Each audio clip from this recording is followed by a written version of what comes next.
For today's video mga idol, nagtabas ko og pantalon. Kaya mao man ni akong trabaho kanunay sa matag adlaw-adlaw ang pagpanabas og ni ako kanunay sa cutting table. Mao man ni ang akong area. Kini akong gitabas nga pantalon, wala na ako ni gamiti og pattern kay individual man ni siya, lain-lain og sukod kada tag-iya. Muna nga ako lang ning gidiretso sa fabric, pero magsukod gyapon ko sa fabric aron mainsakto para sa ini akong gigamitan og tape measure. Kay kung dili ni mo gamitan og tape measure, may posible man nga mohuot sa tag-iya. Manay nga imuha yung sukuron sa insakto kay aron inugkahaman inugsuot sa tag-iya, way reklamo ang tag-iya.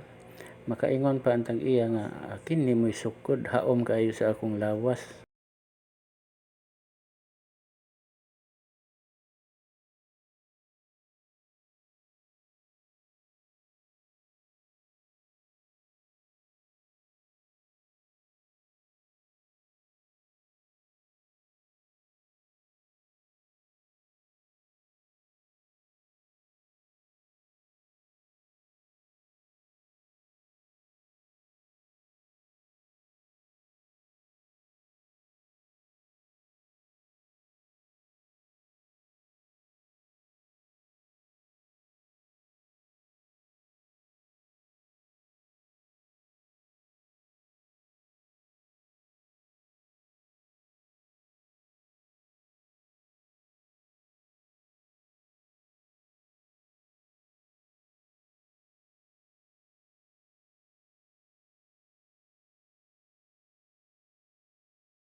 Kani di siya nagmarking pa ko ani para makita kung asa ka moagi sa pagtabas.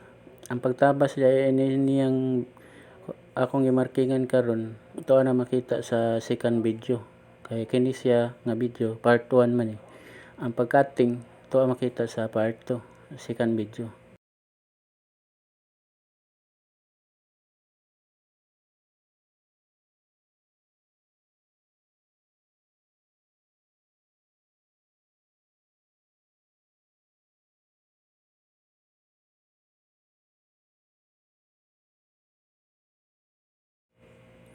Okay na.